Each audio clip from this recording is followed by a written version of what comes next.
VMC દ્વારા street vendor પોલિસીનો અમલ શરૂ. શહેરમાં માત્ર સાંજે 7 વાગ્યાથી રાત્રે 11 વાગ્યા સુધી જ લારી પથારા લગાવી શકાશે, નહીં તો કાર્યવાહી. 14 રસ્તાઓ જાહેર, જ્યાં લારી ગલ્લા પથારા પર પ્રતિબંધ. સૌથી પહેલાં 2014ના સ્ટ્રીટ વેન્ડિંગ એક્ટ જે ભારત સરકારનું છે એનું એક રેપ્લિકા છે. આપણે ગયા બોડીમાં સ્ટ્રીટ વેન્ડિંગ પોલિસીને પણ અમે પાસ કર્યા છે. હવે સ્ટ્રીટ વેન્ડિંગ પોલિસીને અમલમાં લાવવાની સમય થઈ ગયું છે. આપ જાણો છો કે વડોદરા શહેરમાં જે સ્ટ્રીટ વેન્ડિંગના જે વેન્ડર્સ છે, જે લાસ્ટ સર્વે 2017 યા 19માં થયેલું હતું, આમાંથી જ જે સર્વેમાં નીકળ્યા હતા, આના કરતાં લગભગ 4 થી 5 ગુના લોકો વધી ગયા છે. એટલે અત્યારે ગુજરાત રાજ્ય સરકાર પણ ફરી સર્વે કરવા માટે તમામ મહાનગરપાલિકામાં ફ્રેશ સર્વે પણ કરવા નક્કી કર્યું છે. એમાં વડોદરા મહાનગરમાં પણ સર્વે થવાનું છે, જેથી કરીને જેટલા પણ સ્ટ્રીટ વેન્ડર્સ છે એમની સર્વે થશે. આ સર્વેના આધારે એમને આઈડી કાર્ડ પણ ઇસ્યુ કરવાનું નક્કી કર્યું છે. પછી એમને સ્ટ્રીટ વેન્ડિંગ એક્ટ પ્રમાણે સ્ટ્રીટ વેન્ડિંગ લાયસન્સ પણ ઇસ્યુ કરવામાં આવશે. અત્યારે આ વડોદરા શહેરમાં સ્ટ્રીટ વેન્ડિંગ લાયસન્સ ધરાવનાર લોકો આ સર્વે પ્રમાણે બધા નથી. આ સ્ટ્રીટ વેન્ડિંગ લાયસન્સ ઇસ્યુ કર્યા પછી જ આમાં જે એલિજિબલ લોકો છે એમને પીએમ સ્વનિધિની લોન પણ મળશે. ખરેખર અત્યારે દરેક રોડમાં કોઈના કોઈ જગ્યામાં દબાણ થઈ રહ્યા છે, જેના કારણે સાંજે ફૂટપાથ ઉપર, રોડ ઉપર દબાણો થઈ રહ્યા છે. એના કારણે ટ્રાફિકનું અડચણ થાય છે, લોકોની વ્હીકલ પાર્કિંગમાં અડચણરૂપ થાય છે અને ફૂટપાથમાં લોકોને ચાલવા માટે પણ તકલીફ થાય છે.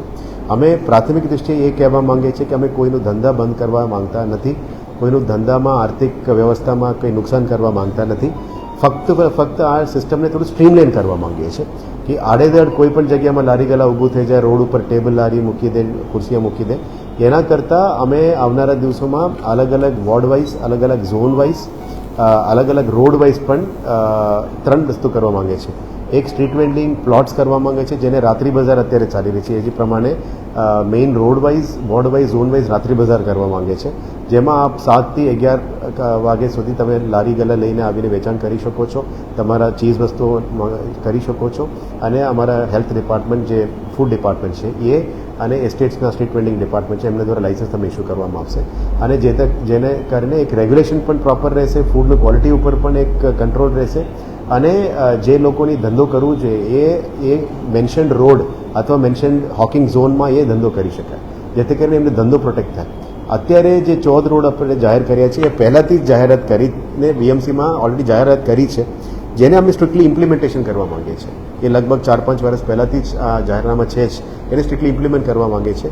એ 14 રોડ સિલેક્ટ કરવાનું કારણ પણ એ છે કે આ 14 રોડમાં અત્યારે પણ મોટાભાગમાં દબાણો નથી અને મોટાભાગમાં સ્ટ્રીટ વેન્ડર્સ નથી, જેને કરીને આપણે અમલીકરણ ઇઝીલી થઈ શકે અને કોઈનું રોજીરોટી યા કોઈ ધંધા અત્યારે બંધ ના થાય. પછી આવી છે નેક્સ્ટ ફેઝમાં જ્યારે જવાનું હોય, જે પ્લોટ્સમાં અમે વીએમસી નાનું મોટું વ્યવસ્થા પણ ફ્યુચરમાં કરી આપશે. પણ પ્રાથમિક દૃષ્ટિએ અત્યારે જે અમે રિમૂવ કરી રહ્યા છે એમને બધાને આ સ્ટ્રીટ વેન્ડિંગ ઝોનમાં જતા રહો, સ્ટ્રીટ વેન્ડિંગ પ્લોટમાં જતા રહો, અદરવાઇઝ હોકિંગ ઝોનમાં જતા રહો એવું વિનંતી કરીએ છીએ. અને મેજર રોડથી અમને હટાવીએ છીએ, એમને પણ વિનંતી કરીએ છીએ તમે મેઇન રોડમાં નથી કરતા પણ ગલીઓમાં જઈ શકો છો, વાંધો નહીં, જેનાથી મેઇન રોડ સાફ સુથરા રહે, વડોદરા શહેર સ્વચ્છ રહે, પણ તમારો ધંધો પણ એફેક્ટ ના થાય. પણ બીજું એક રિક્વેસ્ટ પણ કરી છે કે મેં 7 થી 11 ધંધો કર્યા પછી ત્યાંને ત્યાં છોડીને જાઓ છો, એ ટ્રાફિક માટે, લોકો માટે બહુ ઇસ્યુ થઈ રહ્યા છે. ત્યાં ગંદકી પણ વધી રહ્યા છે અને કદાચ 1-2 મુદ્દા એવા સમાચાર પડે છે કે કંઈક ઘર્ષણો પણ રાતમાં 1 વાગે 2 વાગે સિટીમાં થઈ રહ્યા છે. એ અમે થોડું ઓછું કરવા માંગીએ છીએ. ઓવરઓલ 3 પોઈન્ટ્સ છે. બેઝિકલી આપણે કોઈનું આર્થિક નુકસાન નથી કરવા માંગતા, એમને ફક્ત સ્ટ્રીમલાઇન કરવા માંગીએ છીએ અને રેગ્યુલરાઇઝ કરીને માંગીએ છીએ અને થોડું પ્રોપર ડિસિપ્લિનથી કરવા માંગીએ છીએ. અને આવનારા દિવસોમાં જે ટાઉન વેન્ડિંગ કમિટીનું જે ઘટના કરવાની છે એમાં પણ ફાઇલ ચાલી રહ્યા છે. ટાઉન વેન્ડિંગ કમિટીમાં ઓફિશિયલ્સ પણ હોય, ચૂંટેલા પ્રતિનિધિ પણ હોય, બંનેનું ટાઉન વેન્ડિંગ કમિટી અમે રેડી કરીશું. આ ટાઉન વેન્ડિંગ કમિટી દ્વારા હરેક રોડ, હરેક વોર્ડ, હરેક ઝોનમાં ક્યાં ક્યાં હોકિંગ ઝોન્સ, ક્યાં ક્યાં સ્ટ્રીટ વેન્ડિંગ ઝોન્સ અલાઉ કરવાના છે એ પણ નક્કી કરીને જાહેરનામા કરવામાં આવશે. અને ક્યાં ક્યાં જગ્યામાં હવેથી આજે પાર્કિંગ બાબતમાં મેં શરૂ કરી છે. પાર્કિંગ ડ્રાઈવમાં જે પરમનન્ટલી ગાડીઓ ડમ્પ કરીને પડ્યા છે 5 વર્ષ 10 વર્ષથી, આવા ગાડીઓને અમે ટોઈંગ કરીને અમારા પાર્કિંગમાં લઈ જઈ રહ્યા છે. આવનારા દિવસોમાં જ્યારે બોલીવાર્ડ્સ લાગી જશે, ફૂટપાથ વ્યવસ્થિત થઈ જશે, એના પછી અમે પાર્કિંગ પ્લોટ્સ પણ અત્યારે ઓલમોસ્ટ 100 પાર્કિંગ પ્લોટ્સ ફ્રીમાં આપી દીધા છે. આ પાર્કિંગ પ્લોટ્સમાં ધીરે ધીરે અમે સિસ્ટમ ડિસિપ્લિનમાં કરવા માંગીએ છીએ. ફૂટપાથ ચાલવા માટે છે, રોડ ગાડીઓ રાખવા માટે છે, આડેધડ પાર્કિંગ માટે નથી. એક સિસ્ટમ ડિસિપ્લિન કરવા માંગીએ છીએ. બાકી કોઈ સિટીના સિટીઝન્સને એક સ્ટ્રીમલાઇન સિસ્ટમમાં ટિયર 2 સિટીથી અમે વડોદરાની વિકસિત વડોદરાની જ્યારે વાત કરીએ, આ બધું સિસ્ટમ ડિસિપ્લિન અને સ્ટ્રીમલાઇન કરવાની જરૂરિયાત છે. આ દિશામાં અત્યારે કામગીરી શરૂ કરવામાં આવી છે. આવનારા દિવસોમાં પદાધિકારીઓ અને અધિકારીઓ સાથે મળીને ટાઉન વેન્ડિંગ કમિટીમાં પણ નિર્ણય લેશું. આખા સિટી માટે સ્ટ્રીટ વેન્ડર્સ ક્યાં ક્યાં અલાઉ કરે છે, ક્યાં ક્યાં અલાઉ નથી કરવી. આ તો પ્રાથમિક દૃષ્ટિનો ફર્સ્ટ ફેઝ જ છે. સર, આપણે ઇમ્પ્લિમેન્ટેશન સ્ટ્રીમલી કરીશું, પણ એટલી આપણી પાસે દબાણની ટીમ કે એ લોકોને હટાવવા માટે કે સમજાવવા માટે Yes. માટે કોઈ વિશેષ વ્યવસ્થા કરી છે? કારણ છે કે આપણી ટીમ અહીંથી નીકળે એટલે એ લોકોને ખબર પડી જાય છે, લોકો હટી જાય છે, પાછી આપણી ટીમ અહીંયા આવી જાય, પાછા દબાણ થઈ જાય. બિલકુલ સાચી વાત છે આપની. આપણા માટે અત્યારે બહુ મોટું તકલીફ એ છે કે જ્યારે સેન્ટ્રલ ઝોનમાંથી દબાણ હટાવવાની ગાડી અથવા કેટલની ગાડી નીકળે ત્યારે મેસેજ કોઈને કોઈ લીક કરી દે છે અને ત્યાંના લોકોને ખબર પડી જાય છે અને ત્યાં નીકળી જાય છે અને બીજી દિવસ પાછા આવી જાય છે. એ રજૂઆત આપણી સાચી છે. એટલા માટે આપણે ડિસેન્ટ્રલાઇઝ દબાણ હટાવ ડિપાર્ટમેન્ટ કરવાની પ્લાનિંગ છે. અમારી એલ્ગોરિધમ રેડી છે. આવનારા દિવસોમાં ઝોન વાઇઝ અમે ડિસેન્ટ્રલાઇઝ દબાણ હટાવ ડિપાર્ટમેન્ટ કરવા માંગીએ છીએ અને આવનારા દિવસોમાં વોર્ડ ઓફિસમાં પણ અમે ધીરે ધીરે ડિસેન્ટ્રલાઇઝ દબાણ હટાવ ટીમ મોકલવાની તૈયારીમાં છે. એના માટે સંખ્યા વધારવું પડે, ગાડીઓ વધારવું પડે. એના માટે ગાડીની પ્રોક્યોરમેન્ટ પણ અત્યારે કામ પ્રોસિજરમાં છે. લોકોની કોન્ટ્રાક્ચ્યુઅલ સિસ્ટમમાં સંખ્યા વધારવા માટે નક્કી કરવામાં આવી છે અને આપ જાણો છો કે કેટલ મેનેજ પણ આપણા માટે એક મોટો ઇસ્યુ છે. એટલે કેટલ પાર્ટી પણ સેન્ટ્રલી જાય છે, એને પણ આપણે ઝોન વાઇઝ ડિસેન્ટ્રલાઇઝ કરી રહ્યા છીએ, જેથી કરીને ઝોનમાંથી તાત્કાલિક ધોરણે પહોંચી શકાય. એટલા માટે લગભગ 8 નવા કેટલ ગાડીઓ પણ અમે મંગાવી રહ્યા છીએ. કેટલ અને દબાણ હટાવ ડિપાર્ટમેન્ટ માટે પણ બોલેરો વ્હીકલ્સ પણ મંગાવી રહ્યા છે, જેથી કરીને સ્ટાફનું પણ સેફટી મળે, એ પણ પહોંચી શકે. પણ બિલકુલ વાત સાચી છે, આ ઇમ્પ્લિમેન્ટ કરવા માટે મેનપાવર અને સ્ટ્રેન્થ વધારવું પડશે. એ ધીરે ધીરે અમે એની પણ સ્ટ્રેન્થ વધારીશું. વડોદરામાં સ્માર્ટ સિટી મિશન જે રીતનું આખા ભારતમાં સ્માર્ટ સિટી મિશન 2017માં કરવામાં આવ્યું, ત્યારનું જે કેપેક્સ પ્રોજેક્ટ્સ તો બધું પૂરી થઈ ગઈ છે. હવે બસ એને મેન્ટેનન્સનું કામ ચાલી રહ્યા છે અને એક ICCC પ્રોજેક્ટ કન્ટિન્યુઅસ ચાલી રહ્યા છે. આજે અમે નવા આવેલા ડાયરેક્ટર્સને વેલકમ કરવામાં આવ્યું અને એમને બ્રીફ પણ કરવામાં આવ્યું કે પ્રોજેક્ટ જે તે વખતે કરવામાં આવ્યું અને ફક્ત અમે અત્યારે મેન્ટેનન્સનું જ કામ ચાલી રહ્યા છે. પણ આવનારા દિવસોમાં થોડું વધારે અમે સારું કરવા માટે 2 વસ્તુ ઇન્ટ્રોડ્યુસ કરવા માંગીએ છીએ કે વડોદરા શહેરમાં મહાનગરપાલિકામાંથી પબ્લિકને ડાયરેક્ટ રિલેટેડ સર્વિસીસ કેવી રીતે પહોંચાડી શકાય, એટલે એક વોટ્સઅપ ચેટબોટ સર્વિસ શરૂ કરવા માંગીએ છીએ, જેથી કરીને પબ્લિકને અહીંયા સુધી ના આવવું પડે અથવા વોર્ડ ઝોનમાં તો જઈ શકે પણ ડાયરેક્ટ ટેકનિકલ સર્વિસીસ લગભગ 42 ઓનલાઈન સર્વિસીસ અમે અત્યારે આપીએ છીએ. પણ કોઈ પણ સિટીઝનને દરેક વખત ગ્રીવન્સ સેલમાં યા ટોલ ફ્રી નંબરમાં વાત કરવું પડે છે અથવા વોર્ડમાં જાય, ઝોનમાં જાય, સારું જવાબ ના કદાચ મળતું હોય, સેટિસ્ફેક્શન લેવલ કદાચ ઓછું હશે, તો એને સુધારવા માટે અમે ડાયરેક્ટ વોટ્સઅપ સર્વિસ ચાલુ કરવા માંગીએ છીએ. અમે મેટા સાથે ડાયરેક્ટ જ કરવા માંગીએ છીએ, એમાં કોઈ બીજું ઇસ્યુ નથી. અને બીજું જે પ્રોપર્ટી ટેક્સ કલેક્શન અત્યારે ચાલી રહ્યા છે, એમાં પણ લગભગ 300 કરોડની રિકવરી કરવાની લાંબા સમયથી પેન્ડિંગ છે. એટલે આપણે GIS based property tax system introduce કરી રહ્યા છીએ, જેથી કરીને જે પણ પ્રોપર્ટી ટેક્સ બાકી હોય એમને ડાયરેક્ટ મેસેજ જતું રહે અને ત્યાંથી અમારા IT ડિપાર્ટમેન્ટ અને આકારની ડિપાર્ટમેન્ટનું પણ મેસેજ જતું રહે. એ સિસ્ટમ ઇન્ટ્રોડ્યુસ કરવા માટે ઓવરઓલ ડિસિઝન્સ લેવામાં આવ્યું છે. પણ આપણે ફંડિંગ ક્યાંથી કરશું, અદરવાઇઝ VMCમાંથી કરીશું, હજી નક્કી કરવાની બાકી છે. પણ ઓવરઓલ એ જ ઈચ્છા છે કે પબ્લિકના સિટીઝન સર્વિસીસ વધારે સારું કરી શકાય અને GIS બેઝડ પ્લાનિંગ સિટીમાં ઇન્ટ્રોડ્યુસ થાય. કદાચ આવનારા દિવસોમાં જે રોડ્સનું પ્લાનિંગ છે, ડ્રેનેજીસનું પ્લાનિંગ છે, પાણીનું લાઇનનું પ્લાનિંગ છે, ડુપ્લિકેશન ના થાય, ડબલ બિલિંગ ના થાય, કામની ક્વોલિટી સુધારો થાય, એના માટે આ પ્લાનિંગ કરી રહ્યા છે. એટલે જે રીતનું સુરતમાં અને અમદાવાદમાં GIS બેઝડ પ્લાનિંગ અને એપ્રુવલ ચાલે છે, એ કરવા માંગીએ છીએ, જેથી કરીને વડોદરા મહાનગરપાલિકાનું જે ડેટ મેનેજમેન્ટ સિસ્ટમ છે, આપણે ડેટ મેનેજમેન્ટ પોલિસી પણ લોન્ચ કર્યું, એમાંથી જે પ્રિલિફરેશન અને ફ્લો પૈસાનું લોસ થાય છે એ ઓછું થઈ શકે અને સમયસર લોકોની બિલ પેમેન્ટ પણ થઈ જાય, પણ ક્વોલિટીની જવાબદારી ફિક્સ થાય અધિકારીઓની, કોન્ટ્રાક્ટર્સની અને જે મોનિટરિંગ થર્ડ પાર્ટીનું છે એ બધાનું એક ફિક્સ કરવાનું જરૂરિયાત છે. એટલે આવનારા દિવસોમાં GIS બેઝ પ્લાનિંગ ઉપર પણ જવાની નક્કી કર્યું છે. એ રાજ્ય સરકારનું સૂચન પણ છે. એટલે એને આગળ દબાવતા આજે નિર્ણય લેવામાં આવ્યો છે. કેવી રીતે કરવું એ આવનારા દિવસોમાં અમે નક્કી કરવામાં આવશે. અને સ્માર્ટ સિટીમાં જે અત્યારે ચાલી રહ્યા છે ICCC, એ પ્રી મોન્સૂન એક્ટિવિટીને મોનિટરિંગ માટે એ અને ફાયર સિસ્ટમ ચાલુ છે, એને કન્ટિન્યુ કરવા માટે અમે નક્કી કર્યું. શ્રી નારાયણ વિદ્યાલયને નવા રંગરૂપ આપી આજે શાળાના પ્રાંગણમાં ભગવાન શ્રી નારાયણની પૂજા કરવામાં આવી. નવા શૈક્ષણિક સત્રના આગમન સાથે વડોદરા સ્થિત નારાયણ વિદ્યાલયે વિદ્યાર્થીઓના ઉજ્જવળ ભવિષ્ય માટે સંપૂર્ણ સજ્જતા દર્શાવી છે. શાળાના સંચાલકોએ આ સત્ર માટે નવી વ્યૂહરચના જાહેર કરતા જણાવ્યું હતું કે આર્ટ્સ, કોમર્સ અને સાયન્સ ત્રણેય પ્રવાહમાં ઉચ્ચ કક્ષાનું શિક્ષણ આપવા માટે શાળા પરિવાર કટિબદ્ધ છે. સંચાલકોએ વિદ્યાર્થીઓ, વાલીઓ અને શિક્ષકોના સામૂહિક પ્રયાસોની સરાહના કરતા કહ્યું હતું કે સંસ્થા પર મુકાયેલા વિશ્વાસને જાળવી રાખવો એ તેમની નૈતિક જવાબદારી છે. આ શૈક્ષણિક વર્ષમાં શિક્ષણના સ્તરને વધુ ઉન્નત બનાવવાનો અને વિદ્યાર્થીઓમાં શ્રેષ્ઠ મૂલ્યોનું સિંચન કરવાનો શાળાનો મુખ્ય લક્ષ્યાંક છે. શાળા દ્વારા વિદ્યાર્થીઓને માત્ર પુસ્તકીય જ્ઞાન જ નહીં, પરંતુ સર્વાંગી વિકાસ માટેનું સક્ષમ વાતાવરણ પૂરું પાડવાની ખાતરી આપવામાં આવી છે. નારાયણ વિદ્યાલયની આ નવી શરૂઆત વિદ્યાર્થીઓના શૈક્ષણિક પ્રવાસને વધુ સાર્થક બનાવશે તેવી અપેક્ષા રાખવામાં આવે છે.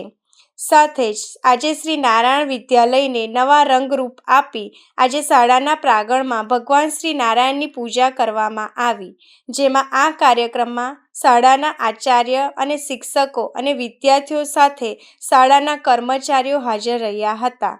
વધુમાં શાળાના આચાર્યએ જણાવ્યું હતું કે નારાયણ ભગવાનની અસીમ કૃપાથી અને સંસ્થાના પ્રયત્નોથી વિદ્યાર્થીઓ, વાલીઓ, શિક્ષકો અને સૌના એક દ્રઢ મનોબળથી આ વર્ષે આ સત્રથી નારાયણ વિદ્યાલય એના મૂળ સ્વરૂપે એજ્યુકેશનની મૂળ પ્રતિષ્ઠાથી અને બાળકોના ભવિષ્ય વધુ સારું બને અને વાલીઓ જે સંસ્થાઓ પર જે વિશ્વાસ મૂક્યો છે એ બધી વસ્તુને ધ્યાનમાં રાખી અને ભગવાને અમારા ઉપર બહુ અસીમ કૃપા કરી છે. આજ રોજ અમે સૌ વિદ્યાર્થીઓ, શિક્ષકો, ટ્રસ્ટીઓ ભેગા મળીને નારાયણ ભગવાનનું પૂજાવિધિ કરીએ છીએ અને ભવિષ્યમાં અમારી શાળાનું શિક્ષણ સારું બને, ઉત્તરોત્તર વધુ બને અને દરેક કુટુંબ સમાજની અંદર અમારી સંસ્થાથી આગળ આવે એવી અમે પ્રભુને પ્રાર્થના કરીએ છીએ અને અમે નિષ્ઠાથી અને સારી રીતે શિક્ષણ આપીએ એવી પ્રભુ પાસે અપેક્ષા રાખીએ છીએ અને પ્રભુ અમને ખાસ કરીને સરસ્વતી માતા એવી સદબુદ્ધિ આપે કે જેને કારણે અમે બાળકોના ભવિષ્યને અને શિક્ષણને સારી રીતે આગળ લઈ જઈએ. આ પ્રસંગે અમારા શિક્ષક મિત્રો જે અમારી સાથે સતત વર્ષોથી જોડાયેલા છે, આજે પણ છે અને એમની પણ ઈચ્છા એવી છે કે જે બાળકોએ આપણા પર જે વિશ્વાસ મૂક્યો છે એ વિશ્વાસને હજુ વધુ દ્રઢ બનાવીએ અને સારી રીતે શિક્ષણ આપીએ એવી પ્રાર્થના સહ વિરમું છું. જય હિન્દ, જય ભારત. આગામી સમયમાં નવું સત્ર ચાલુ થયું છે, વિદ્યાર્થીઓને અને વાલીઓને શું મેસેજ આપવામાં આવશે? આગામી સત્રમાં નવું સત્ર ચાલુ થયું છે, વિદ્યાર્થીઓ અને વાલીઓને શું મેસેજ આપવામાં આવશે? આ નવું સત્ર શરૂ થાય છે તો અમારી સંસ્થા અને એક હું એવો મેસેજ આપું છું કે ખાસ કરીને આર્ટ્સ, કોમર્સ અને સાયન્સની અંદર બાળકો સારું શિક્ષણ લે, અમે ઉચ્ચ કક્ષાનું શિક્ષણ આપીએ એવી અમારી પૂર્ણ તૈયારી સાથે અમે આજથી અને અત્રેથી જ અમે શિક્ષણ પાછળ લાગી જઈશું. હું અત્યારે આ ઉંમરે પણ એવી ધગશ રાખું છું. મારા બીજા ટ્રસ્ટી મિત્રો પણ ઉંમરલાયક છે છતાં પણ એવી અમે ધગશ રાખીએ છીએ, અમારા આચાર્યો પણ ધગશ રાખે છે. ખાસ તો એ છે કે બાળકો જે અમારા પર વિશ્વાસ મૂક્યો આ 2 વર્ષ સુધી અમે અમારી રાહ જોઈ છે, એટલે અમારી એક નૈતિકતા બની ગઈ છે કે અમારે સારું શિક્ષણ આપવું. આ અમારો એક મેસેજ છે અને અમે અમારામાં મૂકેલો વિશ્વાસ પ્રભુ પાસે અમે પ્રાર્થના કરીએ છીએ અમે સારી રીતે પૂર્ણ કરીએ અને બાળકોનું બસ ભવિષ્ય બને એ જ અમારી અભ્યર્થના રહેશે જ. વડોદરા મહાનગરપાલિકા દ્વારા વિશ્વ પર્યાવરણ દિનની ઉજવણી અંતર્ગત શહેરમાં વૃક્ષારોપણ કાર્યક્રમ અને નવા ઓક્સિજન પાર્કનું લોકાર્પણ કરવામાં આવ્યું. આ પ્રસંગે રાજ્ય સરકારના મહિલા અને બાળ કલ્યાણ મંત્રી ડૉક્ટર મનીષાબેન વકીલ, રાવપુરાના ધારાસભ્ય તથા મુખ્ય દંડક Balkrishna Shukla, mayor Gitaben Makwana, deputy mayor Aditya Patel, municipal commissioner Arun Maheshbabu સહિતના હોદ્દેદારો અને કાઉન્સિલરો ઉપસ્થિત રહ્યા હતા. વિશ્વ પર્યાવરણ દિન નિમિત્તે વડોદરા મહાનગરપાલિકા દ્વારા એક પેડ માં કે નામ અભિયાન હેઠળ દંતેશ્વર વિસ્તારમાં વૃક્ષારોપણ કરવામાં આવ્યું. કાર્યક્રમ દરમિયાન નાગરિકોને વૃક્ષોના રોપા પણ વિતરણ કરવામાં આવ્યા હતા. ત્યારબાદ હરણી ખાતે વિકસાવવામાં આવેલા નવા ઓક્સિજન પાર્કનું લોકાર્પણ કરવામાં આવ્યું. પર્યાવરણ સંરક્ષણ અને હરિયાળી વધારવાના મેસેજ સાથે આયોજિત આ કાર્યક્રમમાં મોટી સંખ્યામાં નાગરિકો જોડાયા હતા. આજે પર્યાવરણ દિવસ નિમિત્તે દંતેશ્વર એપીએસની બાજુમાં આવેલા જગ્યામાં સૂચિત લિનિયર પાર્ક બનાવવાનું આયોજન કરવામાં આવ્યું છે. આ પાર્ક આશરે 3700 ચોરસ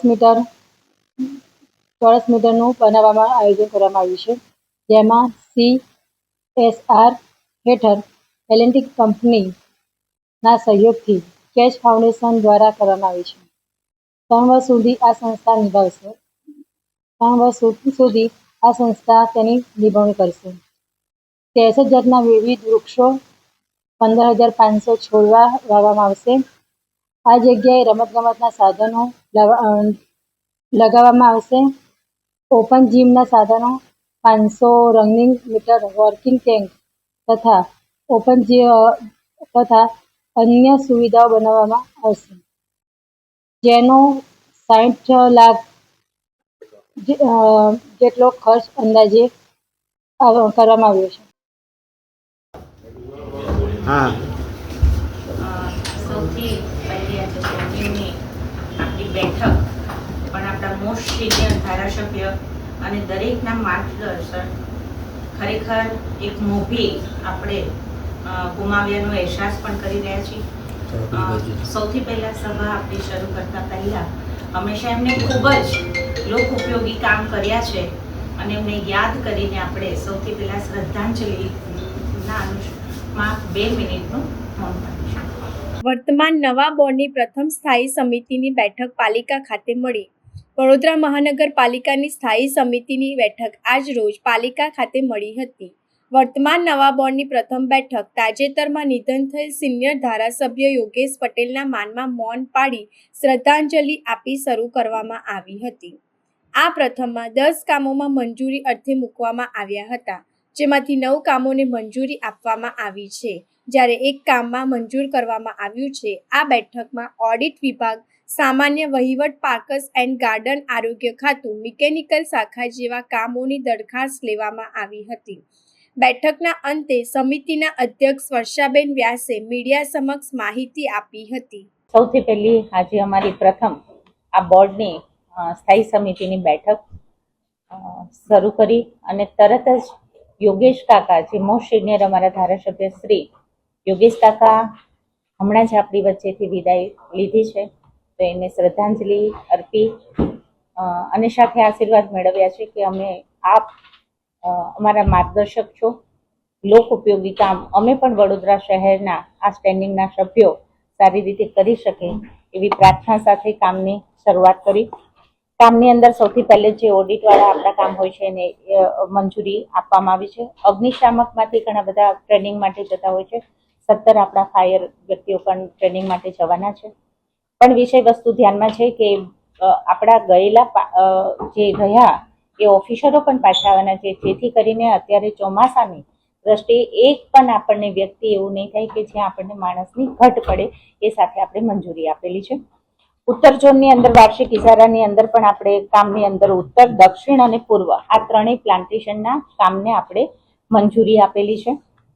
વચ્ચે એક આપણે માનવ દિન વાળું એક કામ છે, જેને આપણે અત્યારે મુલતવી રાખ્યું છે. એ ઉપરાંત અમારા સાથી સભાસદ શ્રી વિનોદભાઈ ભરવાડને જે બીમારીના અનુસંધાનમાં એમને બિલ મૂકેલું હતું એને આપણે મંજૂરી આપી છે. સાથે જ એસવીપીની અંદર જે બસની આપણી બસોની છે એ સ્પેશિયલ પર્પઝ વ્હીકલની અંદર જે સ્થાયી સમિતિના એક સભ્ય એની અંદર હંમેશા એની આપણે નિમણૂક કરતા હોય છે. ગયા ટર્મની અંદર બંદીશભાઈ શાહ હતા, જે અત્યારે આપણી સાથે સાથી કોર્પોરેટર તરીકે નથી, એટલે એમને રદ કરી ઠરાવમાંથી નવું સભ્યપદ અત્યારના સભ્યમાંથી નરવીરસિંહજી ચુડાસમાને નવું આપ્યું છે. આ બસોની પણ જલ્દીથી આપણી ઈ બસ થોડી આવી પણ ગઈ છે ને ઝડપથી થોડી આવવા જઈ રહી છે. એક બે સૂચનો એડ કરીને કે એની અંદર ટ્રાયલ બેઝ ઉપર 1 વીક આપણે વડોદરામાં સારી રીતે કેવી રીતે વ્યવસ્થાના ભાગરૂપે કયા રૂટ ઉપર લેવી, એ સાથે એ ઉપરાંત એક વસ્તુ અમે જ્યારે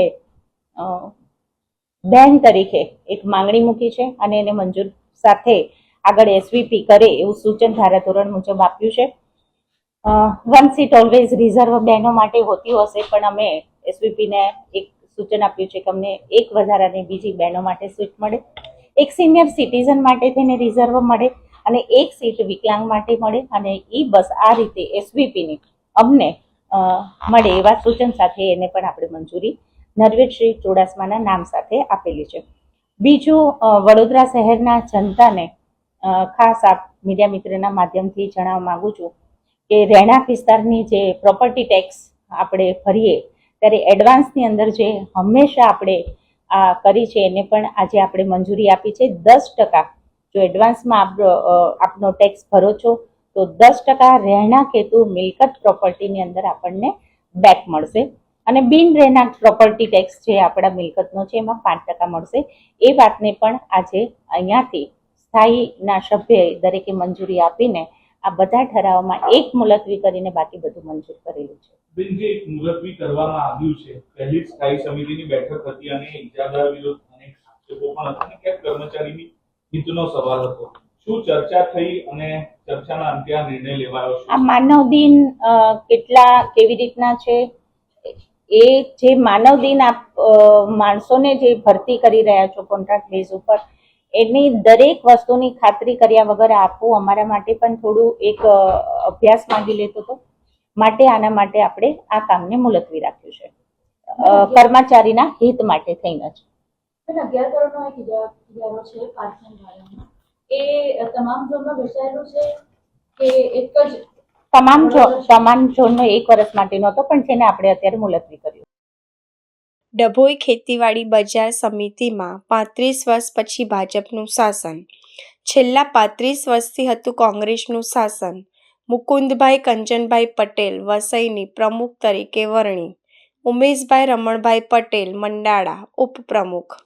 ડભોઈ ખેતીવાડી સમિતિમાં પ્રમુખ અને ઉપપ્રમુખની બિનહરીફ વરણી. 25 વર્ષથી બાદ ખેતીવાડી બજાર સમિતિમાંથી દિલીપ નાગજી પટેલનું પત્તું કપાયું. પ્રમુખ ઉપપ્રમુખ સમર્થકો દ્વારા ફૂલહારથી કરાયું અભિવાદન. ખેતીવાડી બજાર સમિતિમાં 16 સભ્યો પૈકી 12 ભાજપના અને 4 કોંગ્રેસ. 35 વર્ષમાં પહેલીવાર ભારતીય જનતા પક્ષનું આઈપીએમસીમાં બોર્ડ બન્યું છે, એટલે તમામ ડિરેક્ટરોને ખાસ અભિનંદન આપું છું. ચૂંટણીમાં અમારા 12 સભ્યો ચૂંટાયા હતા, છતાં આજે તમામ સામેના 4 સભ્યોએ પણ અમારા પ્રમુખ ઉપપ્રમુખના ઉમેદવારને ટેકો જાહેર કર્યો છે અને સર્વાનુમતે ચૂક્યા છે. અને આ તમામ ટીમ 16 જણા સાથે મળીને એપીએમસીનો વહીવટ કરશે અને ખેડૂતોના હિતમાં તમામ નિર્ણય લેશે. ખેડૂતોને કેવી રીતે વધુ એપીએમસી દ્વારા ફાયદો મળે અને એપીએમસીનો પણ જે વિકાસ અટકેલો છે એને માટે પણ સરકારમાં રજૂઆત કરીને એપીએમસીને પણ વિકાસના પંથે આગળ લઈ જવાનું આ ટીમ કામ કરશે. ને ધારાસભ્યશ્રીએ નિયમ લીધેલી છે કે આ બજાર સમિતિને હું ડિજિટલ બનાવી આપીશ, તો અમે પણ એમની પાસે આશા રાખીએ છીએ અને એ કરશે જ અને એમની નેમ છે એ પૂરી કરશે એવી અમને ખાતરી છે. અને અગાઉ પણ એમને સિટી સર્વેનો જે કેસ કેટલા વર્ષથી પેન્ડિંગ હતો તે દિલીપભાઈના કહેવાથી એમને બધું સોલ્વ કરી અને આજે એક જ પ્રશ્ન છે એ પણ ટૂંક સમયમાં સોલ્વ થશે અને આગળની કાર્યવાહી શરૂ થશે એવી અમને વિશ્વાસ છે. ખેડૂતલક્ષી તો ગોડાઉનો બનાવવાના છે. ખરીદી માટે ગોડાઉનનો મુખ્ય વસ્તુ છે કે ખરીદી થાય અને ગોડાઉનનો પ્રોબ્લેમ ના રહે, એટલે અમારો પ્રાયોરિટી છે કે પહેલાં ગોડાઉનો બનાવીએ. ગોરવા પોલીસનો ડંકો વાગ્યો. પીઆઈ લાઠિયાના નેતૃત્વમાં વિસ્તારમાં કાયદો અને વ્યવસ્થાનું રાજ. ચોરી થયેલા ₹3.35 લાખના મુદ્દામાલની 100% રિકવરી. ચોરી કરનાર અને ચોરીનો માલ ખરીદનાર બંને દબોચી લેવાયા. તસ્કરો જોડે કન્યાદાન જ્વેલર્સના માલિકની ધરપકડ.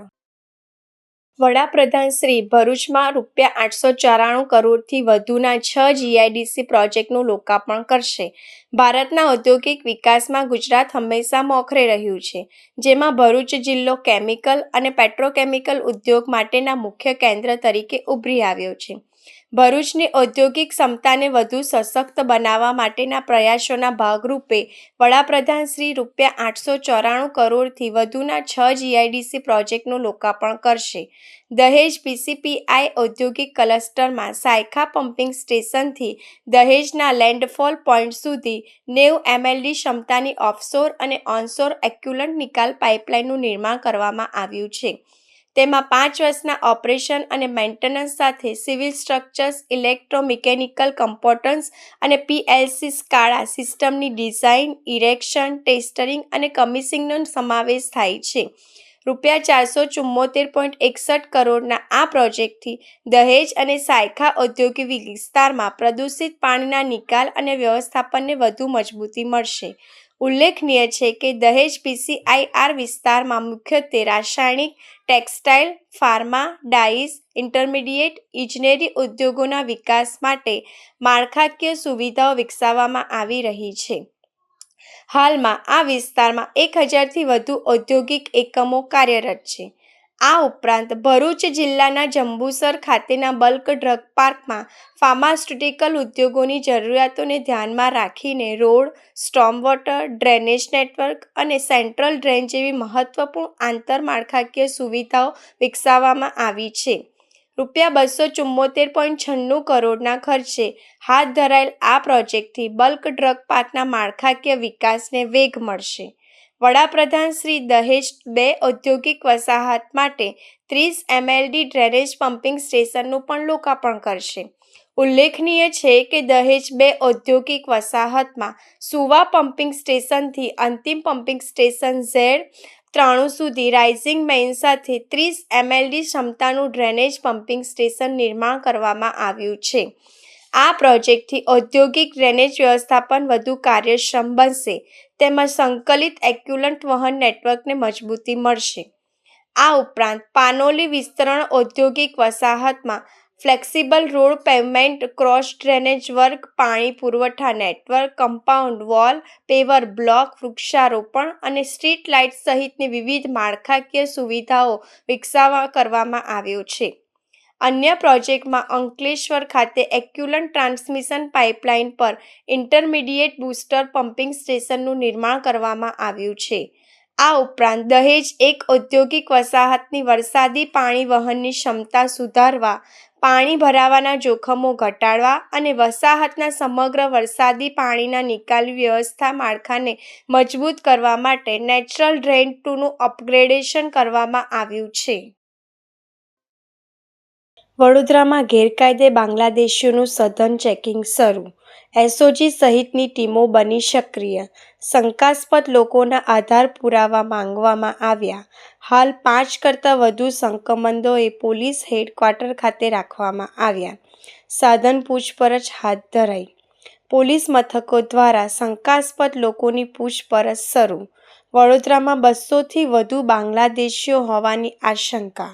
શહેરમાં ઇલીગલ બાંગ્લાદેશી ઇમિગ્રન્ટ્સના જે ટેકનિકલ અને હ્યુમન ઇન્ટેલિજન્સ મળી હતી તેના આધારે ગઈકાલે આપણે વેરિફિકેશન કરી છે. સૌથી વધારે ઇન્ડિવિજ્યુઅલ્સના વેરઅબાઉટ્સ, એક્ટિવિટીઝ અને એમના આઈડેન્ટિટી અંગે અને એમના નેશનાલિટી લગત ડોક્યુમેન્ટને વેરિફિકેશન કરીને નેશનાલિટી અંગેનું આખું એક્સરસાઇઝ આપણે કરી છે, જેમાં લગભગ 7 જેટલા ઇન્ડિવિજ્યુઅલ્સ સસ્પિશિયસ હોવાનું પ્રથમ દ્રષ્ટિએ જણાય છે. હજુ આ અંગે ડિટેલ્ડ વેરિફિકેશન અને એક્સરસાઇઝ પ્રગતિમાં છે. જ્યારે આમાં વધારે ડિટેલ મળશે ત્યારે આપને અપડેટ આપવામાં આવશે. કલાલી વિસ્તારમાં એક સામાજિક પ્રસંગમાં હાજરી આપવા ગયેલા 28 વર્ષીય ગિરીશ ભાલિયા નામના યુવાનની ક્રૂરતાપૂર્વક છરીના ઘા મારીને હત્યા કરવામાં આવતા ચકચાર મચી. વડોદરા શહેર ફરી એકવાર હત્યાની ઘટનાથી હચમચી ઉઠ્યું છે.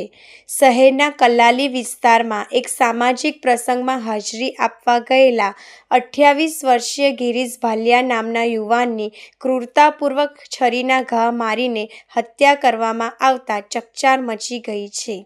આ ઘટનાથી સૌથી દુઃખદ બાબત એ છે કે હત્યારાઓએ ગિરીશની પત્નીની નજર સામે જ તેના પર હુમલો કરી મોતને ઘાટ ઉતારી દીધો હતો. પ્રાથમિક તપાસ અને પરિવારના આક્ષેપ મુજબ જૂની અદાવતનું પરિણામ આ હત્યામાં પરિણમ્યું છે. મૃતકના પરિવારજનોએ કરણ મારવાડી અને દર્શન મારવાડી નામના 2 શખ્સો પર ગિરીશની હત્યા કર્યાનો સીધો આક્ષેપ લગાવાયો છે. ઘટનાને પગલે ગિરીશના પરિવાર પર આભ તૂટી પડ્યું છે. વૃદ્ધ માતા પિતાએ પોતાનો એકનો એક પુત્ર ગુમાવ્યો છે, જ્યારે એક નાનકડી દીકરીએ પિતાની છત્રછાયા ગુમાવી દેતા પરિવારમાં કલ્પાંત છવાઈ ગયો છે. આ મામલે પોલીસે હત્યાનો ગુનો નોંધીને આરોપીઓને પકડવા માટે તપાસના ચક્રો ગતિમાન કર્યા છે.